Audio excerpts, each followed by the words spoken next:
Welcome to Madison City Channel's Know Your Candidates interviews, co-sponsored by the League of Women Voters of Dane County. I'm your interviewer, Kathy Johnson, and I would like to introduce Nito Amato, running for Alder from District 9.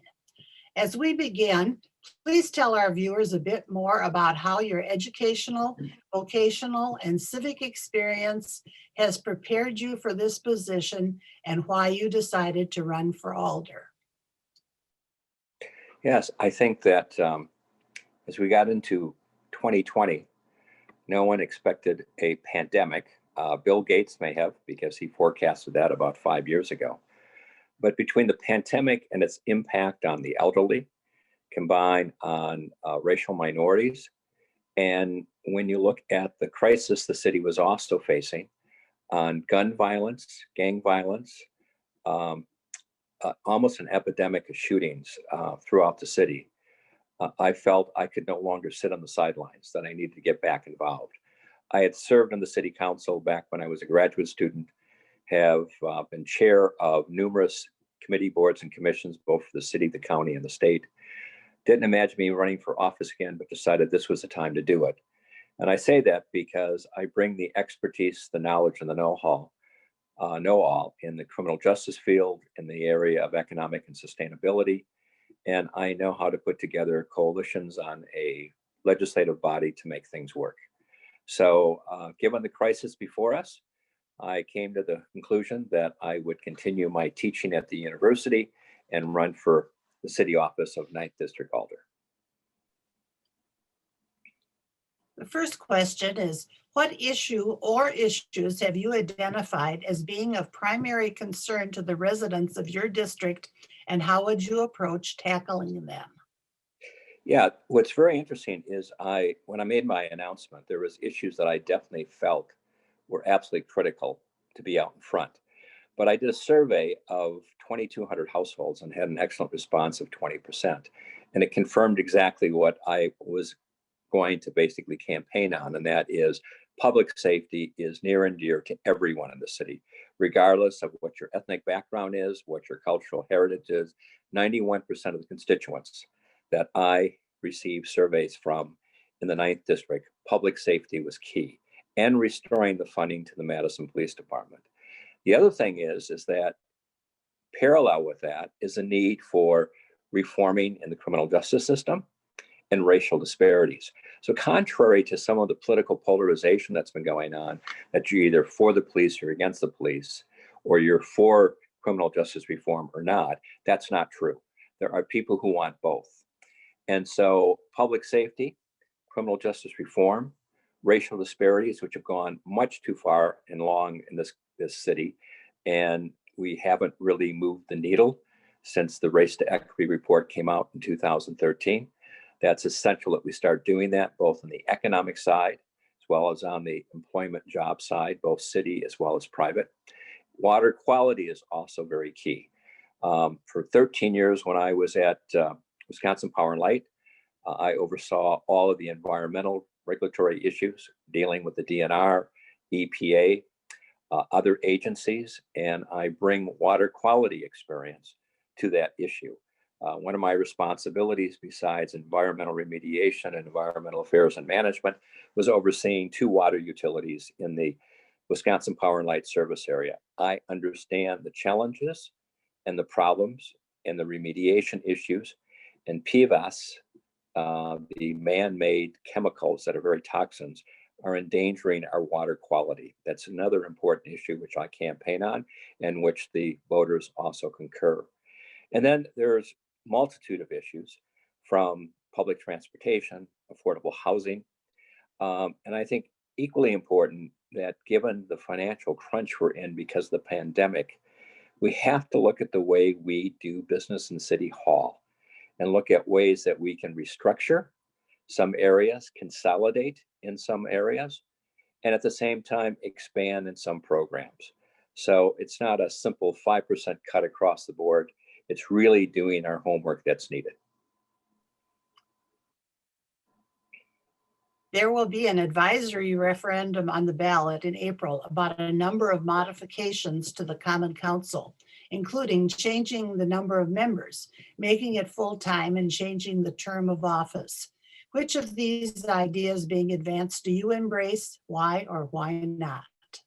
Well, let me simply say, and let me be frank, to turn Madison Common Council into full-time politicians, reducing the districts from 20 to 10, is the most asinine proposal I have ever heard coming from a progressive city of Madison.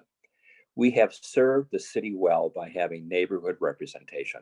If you come up with full-time city council, you're creating a career path for career political operatives, career politicians.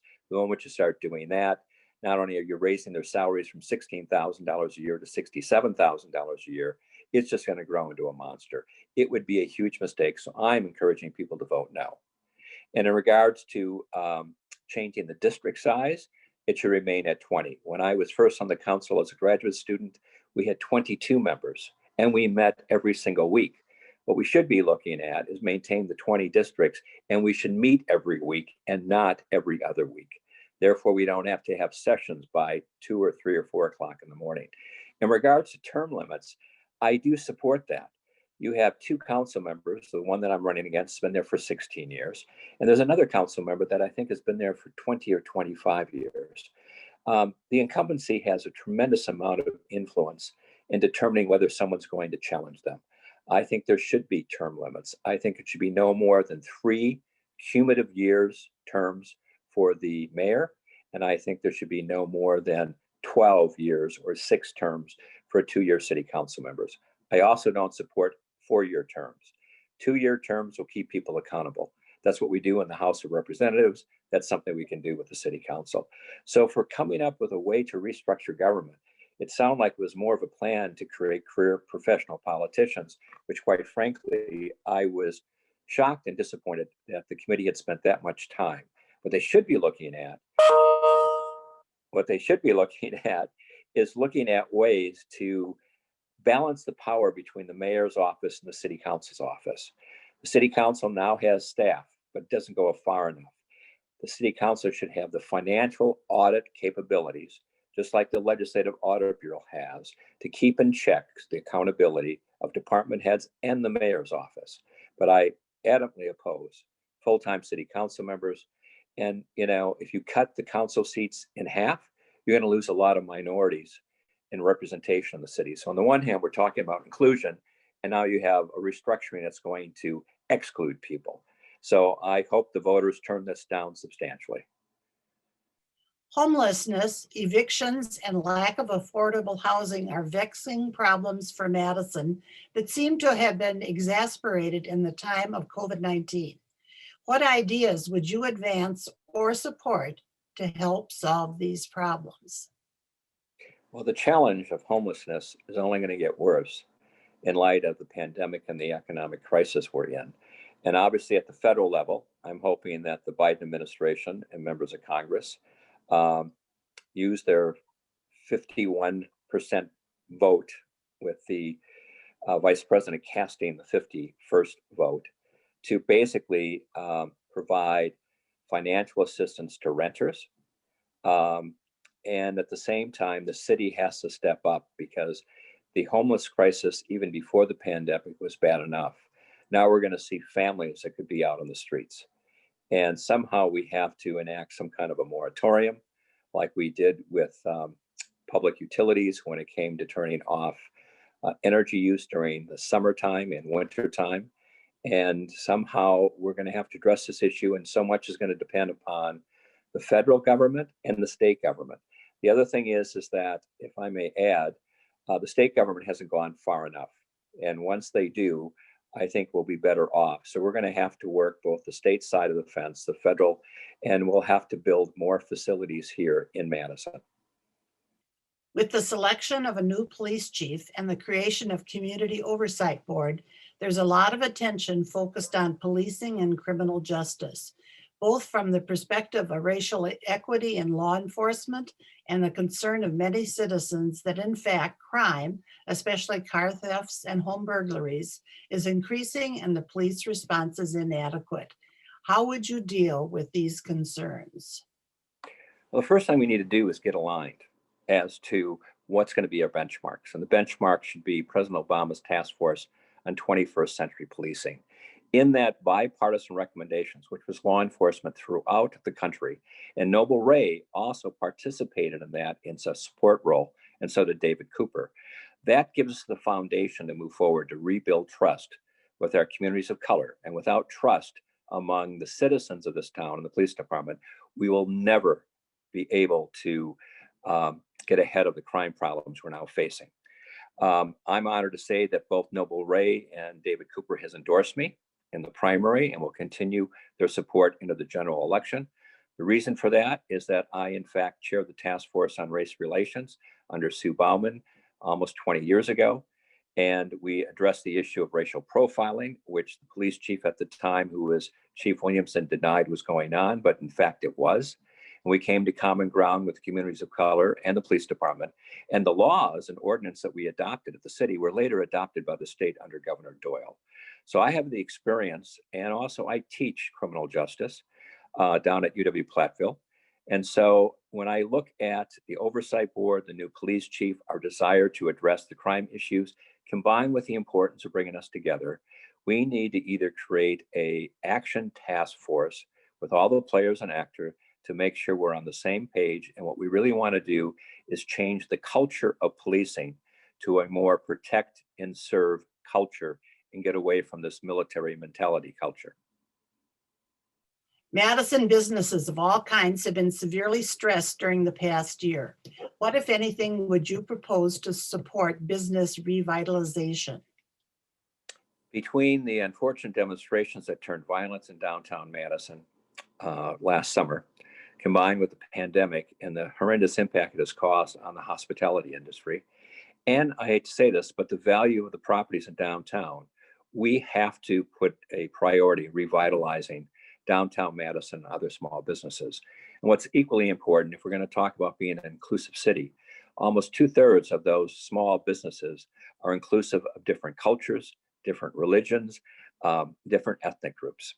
So I was disappointed when the city council couldn't create a large enough fund to at least offset those costs of the damage that was done during the demonstrations.